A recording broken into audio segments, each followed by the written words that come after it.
Hey y'all, what is up everybody? What is up YouTube? Sparky Marky, and I'm back to do another movie review to continue on with the Nightmare on Elm Street franchise film series.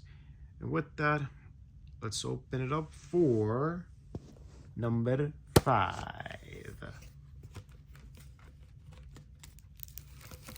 Here we go, y'all. Here we go. Here we are. Number 5. The Dream Child. Released on August 11th, 1989. So the story for this fifth installment of the Nightmare on Elm Street, which is of course of the 80s, final installment that would be in the 80s. So the story takes place around June of 1989, 1 year after the events of the Dream Master. We see our heroine and her boyfriend started dating, and no signs since the evil villain has been defeated. Obviously, Fred Krueger. And among other things, what is it? And then unfortunately, she starts having visions and started having nightmares herself dressed in a nun outfit with a name tag that says Amanda Krueger. Like, what? And of course, reminiscing of the asylum where it all happens. Uh-oh. Havoc ensues, and then we see an infant version of Fred Krueger, alright, being reborn. And I gotta say, that is one cool design, which you're gonna be seeing a photo of it pretty soon. And of course, my friend Plancy HH digs this film. And havoc ensues and try to find Amanda Krueger, and people think she's nuts, and try to find out where she's at. And indeed, Freddy Krueger is trying to get to our heroine Alice through her baby. And voila, she's pregnant. Our heroine is pregnant, but not fully pregnant. And of course, Fred Krueger is trying to get to her through her infant. And it's up to only a member of our heroines and heroes to save the day and stop Freddy Krueger once and for all.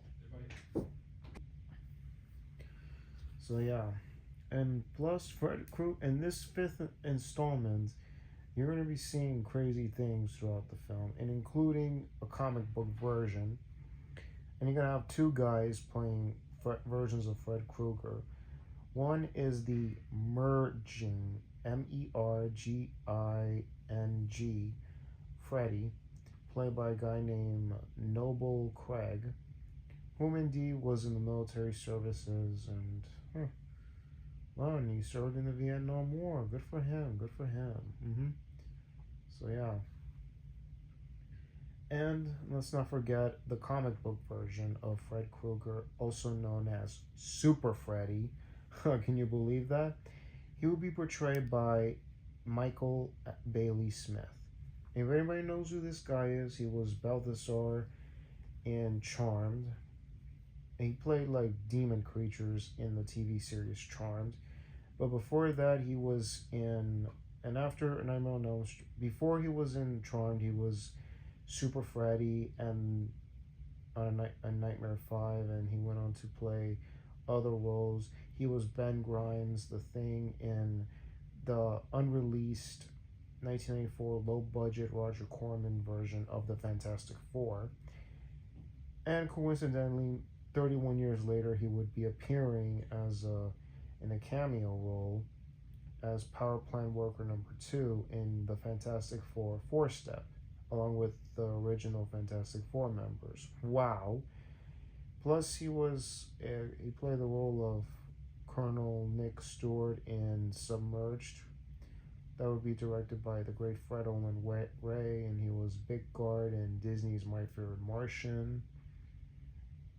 So yeah, and he appeared in television shows and projects in his entire career. So yeah, You're gonna be seeing Super Freddy and Merging Freddy, and then you have some like comic books. And there's two famous lines in this movie.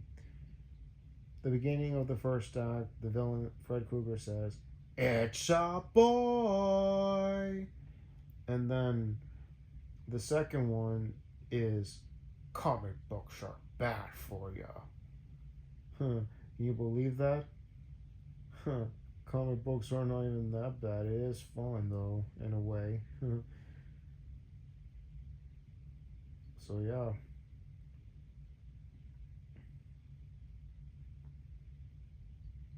And anything else out of the ordinary, but this is indeed a wall-to-wall fun movie. And there's like an unrated version in the scene where in the motorcycle sequence of the movie. So yeah, that was cut because of the MPAA. Plus the music was composed by Jay Ferguson and written by one screenplay by one writer, and then you have two other writers, including the one that wrote the screenplay. Leslie Bonham did the screenplay and also did the writing with Craig Spector and John Skip. And of course, it was directed by Stephen Hopkins, whom, if anybody doesn't know, he went on to direct Predator 2. His first film was Dangerous Game. And he would later do Predator 2, Judgment Night, Blown Away, Lost in Space, and a few others. And has done television as well, and TV films, and TV film and miniseries. So yeah. And plus, it was indeed still a box office success, because it was on a budget of $8 million, and it would only make about $22.1 million. But it was still a big hit. It was still a hit though, and plus, let's see here. And Peter Levy will be the cinematographer involved in the film.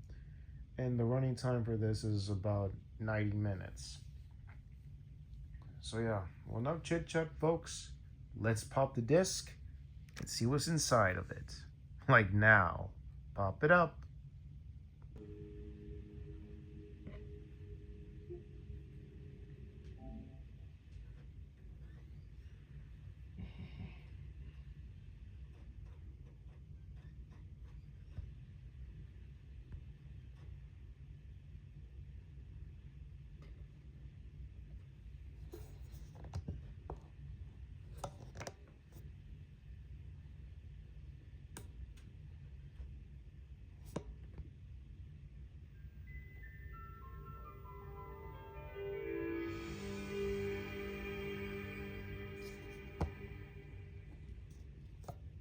Here it is, the famous Warner Brothers logo.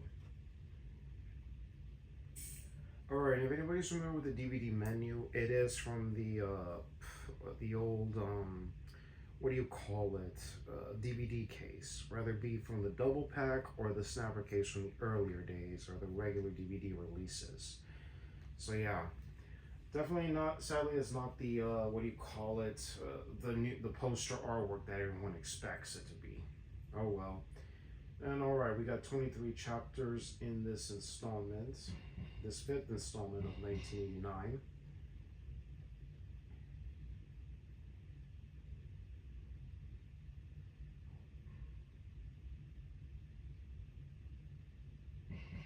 Oh, comic books, chapter 17, very rad. And yeah, there's a rap music video by Cool D Mo, if anybody was familiar with that song. And also, all of these are in the are all okay. If you like the audio, you want the remastered version, original theatrical version, and then the Francois version. Unfortunately, some of the foreign languages are in the theatrical cut of the movie, So yeah, look at that carefully, folks. Only the theatrical, sadly, not in the theatrical version of the film. But the subtitles you could definitely put in both versions. And let's see here. We got behind the story, which of course it's about 1, 2, 3, 4, 5. So yeah, behind the story, if you play them all, it's a very long feature. I don't know how long, but I'm gonna have to like demonstrate this very quickly. I don't want to play it all because I hate copyright infringement. Altogether is a 15 minutes and 17 seconds in length of this special feature. If I go separately, what do you call it? I'm just gonna go back to the menu. So yeah, altogether it's a very long, lengthy feature. So yeah, I'm gonna have to do this like one at a time. So yeah, we're gonna go start with Womb Raiders. So let's see how long is this one. So yeah, Womb Raiders feature an interview with director Stephen Hopkins, Rachel Taglier, John Skipp, the screenwriter, and Craig Spector, also the screenwriter, and all talking about this is about a 6 minutes and 25 seconds in length.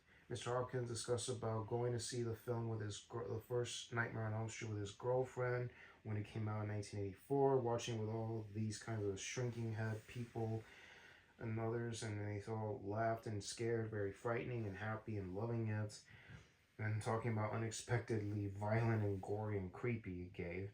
Right, Mrs. Tall and also Rachel Taglier talked about when she got involved very early on the device and producing the crying baby in the opening, which Joseph done in the third one and the fourth film, and 2 year process to do it, and she was burned out and was hiring Rupert Harvey, who happened to be her husband.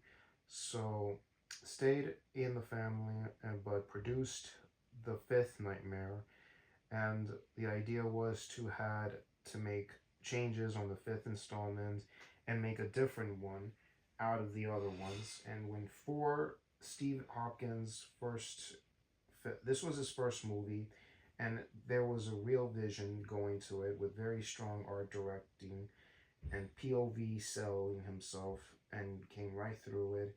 The drawings of the Gothic drawings and other things in Dream World, and he wanted to direct, and they were incredibly impressed with the idea. And then he thanks that the shortest staffs of the series, because it was the least amount of time, probably the worst concept, was the baby Freddy. And Mr. John Skipp, the writer, says that himself and Craig were involved in the Nightmare films because of the dealing with Freddy Krueger though unconsciously, to make this guy sneaking through the dream world in reality, coming through the collective unconsciousness, mind of God. Freddy's like an oil slick on the dream pool, and there's evil black Missia floating through it, and people can sink, and anybody's heads goes up or down, and then in Eternals are awful. Things go crazy, and then we have Mr. Spector talking about the concept ideas. Then would be most in touch with the unborn child of the heroine, and of course the perpetuals of the dreamscapes, and then constantly Freddy has established himself as being like a guy that sneaks through the back doors, perception, crawling through the subconscious and very nasty ways, swinging the door swingings ways, and Freddy coming through and into his world, and you're going right to his world. Then Mr. Skips talk about the Pantheon internals that join and made it sense go through the process, and going to the dream pools was all about the character diving in there, and going right out of it. And then the idea of the corridors kept coming throughout the storyboards, odd things, thinking about Nightmare on Elm Street and actually writing it through the first story. Then there was the first draft, scripts, diving, called Dream Diving, it was called originally.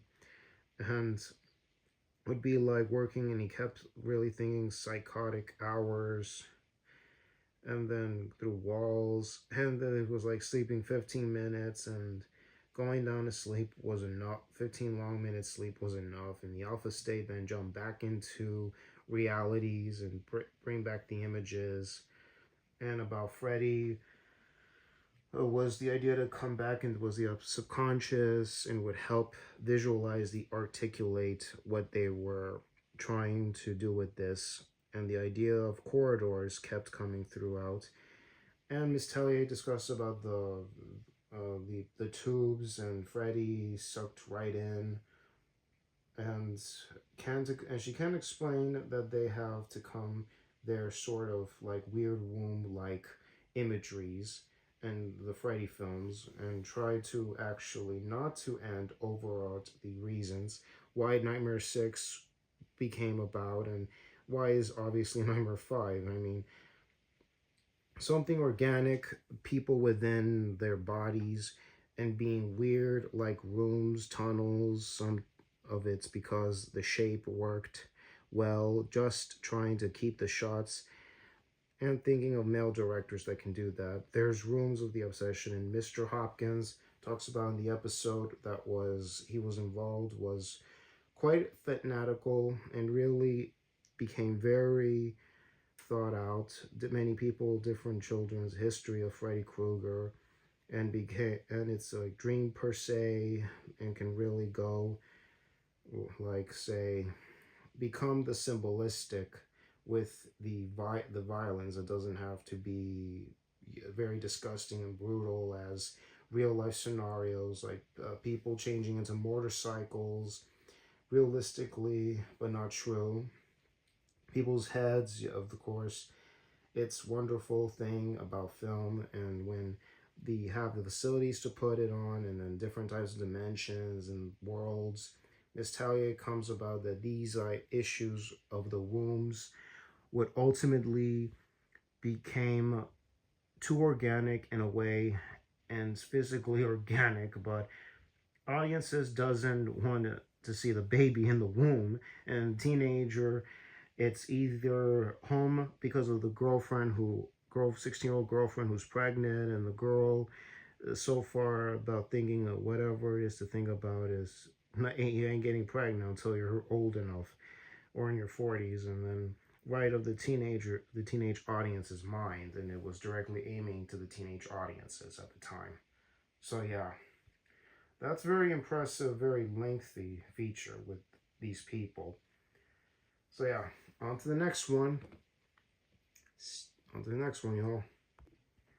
So the next one is the sticky floor interview with Robert Englund.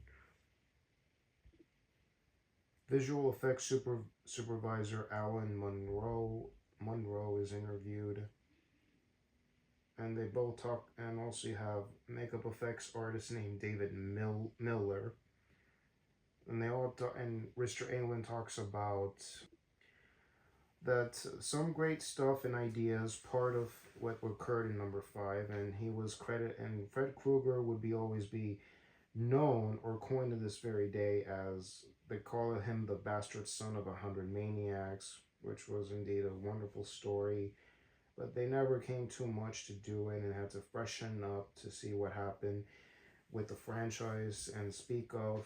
In the moment of time, Hollywood especially, in New Line Cinema, cutting edge fingers and pulse every young art director, camera director, and special effects guy. Hollywood was incredibly in the Renaissance era in special effects, not only in computer generated graphics, but audio animated animatronic and works. Special effects makeup, these were all growing and introverted around that time. And with the audiences on a low budget, and the great ones that come before it. And Mr. Monroe says that great one summer and was like a heat wave, record heat wave in the summer. And they were shooting in Sherman Oaks, California. So it was 100 degrees somewhere that, and they were in a brick industrial park and in a room with no windows, no ventilation whatsoever. Not even an air conditioning system was put there. All right, and they came to there's a scene right at the end of the story where the nun, Freddie's mother, supposedly with the claws and bursting out of her chest and swinging it around, camera pulling back, and then breaks, and all of the doors that they build, these little miniatures doors that they built, they every time the camera starts zooming out, they close it and it starts to break into bits. And the camera was like built on a relay rig, pulley rig, that they can pull the camera backwards and shut the candy glass doors and subsequently shut and blow them up a few at a time, as many good shots as they can. And was because all the lines assigned with itself.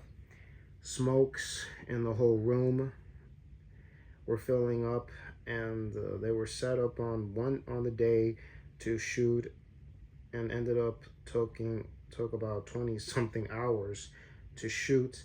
There were 6 or 7 doors in a row.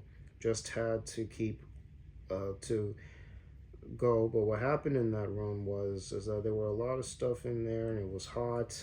Just in a bathing suit, like essentially like sweaty naked people, trying to keep this room shoot stuff going on.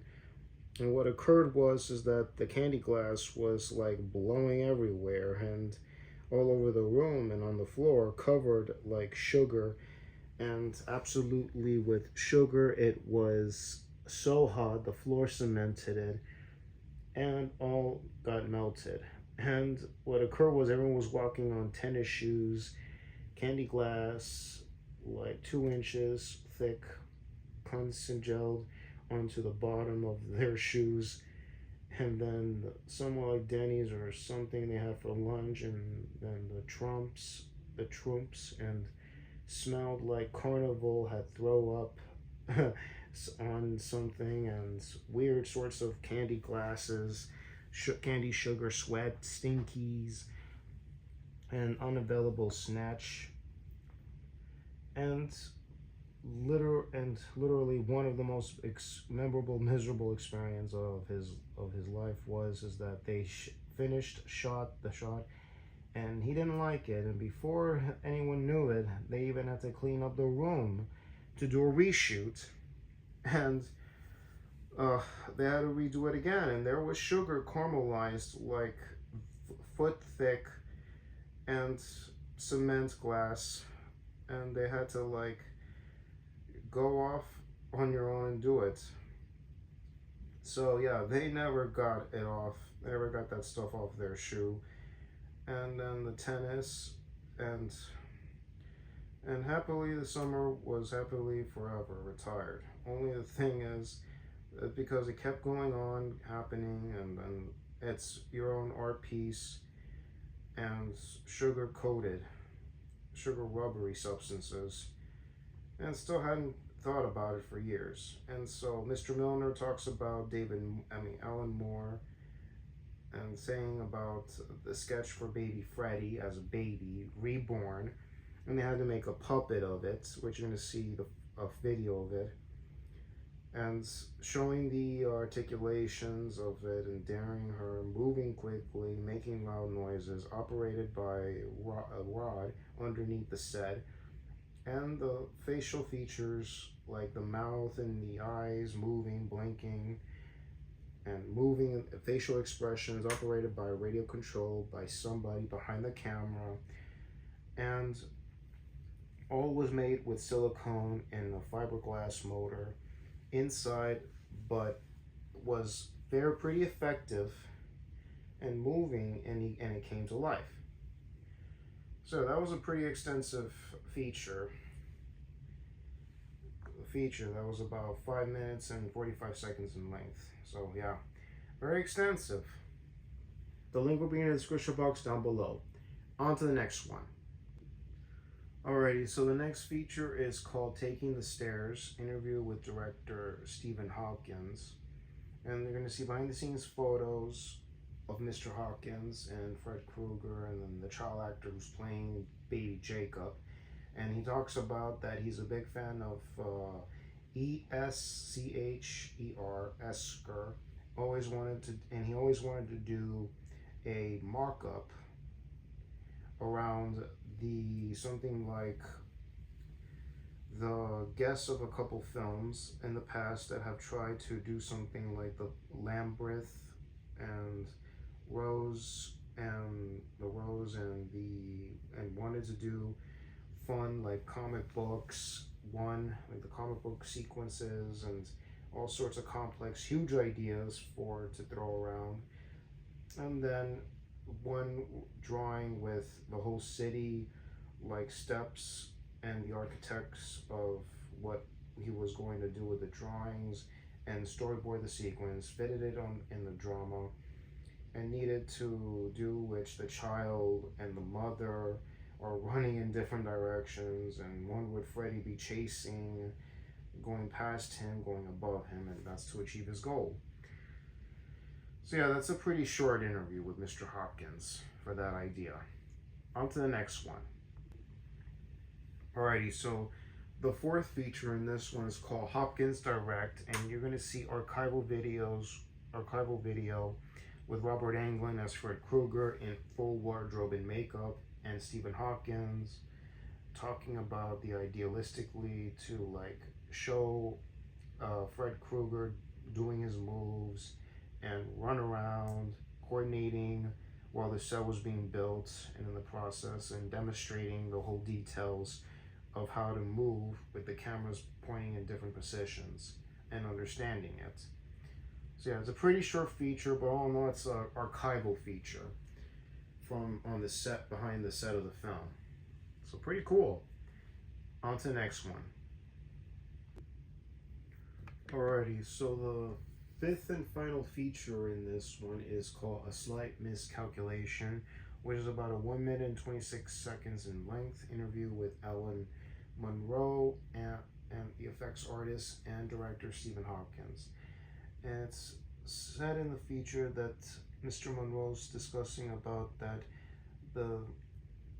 he thinks that what occurred during the shoot was a large miscalculated to the audiences of Fred Krueger, and different like sort of a body count and people sort of getting literally starked of sort of horrifying ways, and thinks of himself like he knows what the villain is thinking, and that it kind of miscalculated the further part of the fact and sliced a character in half.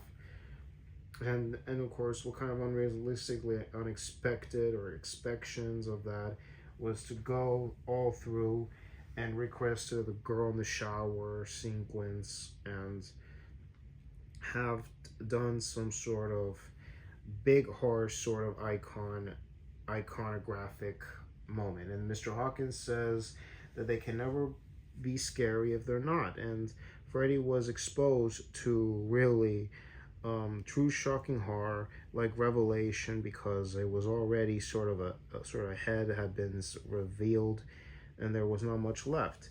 Anything, and he meant rebirth in him, like reborn, gonna be reborn with little Freddy.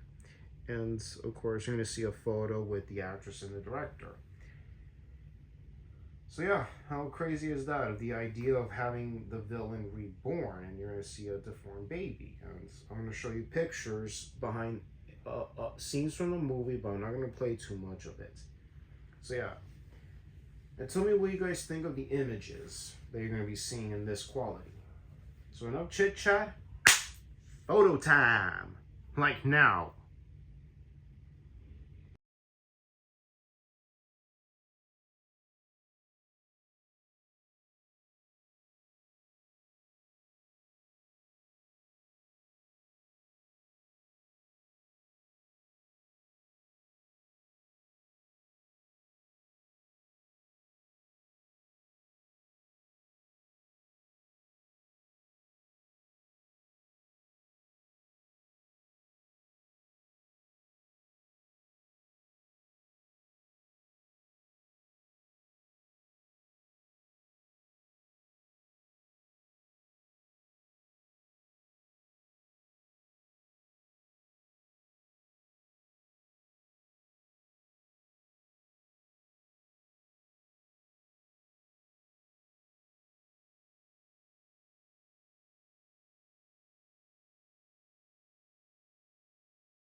So, y'all, what do you guys think of the film, and what do you guys think of the quality of the film? I couldn't even just put in any audio, but I give the audio about 10 out of 10. Also, the picture quality, which you're going to see photos of, even though it's coming from my television, which is a BOSE TV that I have. So, yeah. And as well as, had anybody ever seen this fifth installment? Let me know in the comments down below. Where did you see it? Who told you about it? Or you found out about it yourself? Let me know in the comments as well. And also, the soundtrack for the film, um, what do you call it? It was by Cool Mo D, the last name with two E's, with the hit song Let's Go. Which, too bad there's no music video for that. I'll leave you the link in the description box, but I highly doubt there's no music video for it. And for Tuesday Night, with her song Nightmares, too bad there's no music video of that either, which, oh well. It wasn't hardly as big as influenced as the third one with the music video and showing scenes from the movie, which indeed it is common. I mean, the franchise has been beloved by the fans, including merchandises over the course of over the years, including the TV show. It either was well received or not well received, among other things. So yeah. So yeah, that's all you need to know about the fifth installment. Tell me what you all think. So yeah, before signing off, let's give a shout out to the Think of Ours, TCF, to the physical media collectors, the watch collectors, toy collectors, convention goers, autograph collectors, and all you collectors out there. Shouts to you all, cats and dogs, kitties and dogs, and especially, let's give a shout out to my subscribers. You know who you all are. Shouts to you all. So yeah, and plus I'm in the YouTube post. But also another thing, if you like content like this or any other content on this channel that I do, please click the bell on the subscribe button to be notified of all new uploads. Like the videos, always appreciate thumbs ups, having an opinion related to the content or the year of this content that was released, comments down below. So yeah, and also folks, I'm also posting on the YouTube post, so keep an eye on that. Click the bell. Just be notified. You'll never know what's going to pop up, and I'm always there daily and or weekly. Daily and weekly. So keep an eye on that, folks. You'll never know what's going to pop up. So yeah. And Halloween's coming soon. Oh yeah. I'm excited all the way. So yeah. So keep an eye on that, folks. You'll never know what's going to pop up, whether I'm posting links for other sites or the time for the YouTube post. Just keep an eye on that, folks. So, yeah. And also, Let's Go by Cool D Mo. I highly know there's a music video of that, so I'll just leave you the soundtrack. It'll be in the link in the description box along with the special features. So, y'all. This is Sparky Marky Mark signing off, y'all. Take care. God bless you. Enjoy Friday, y'all. And the weekend. Later.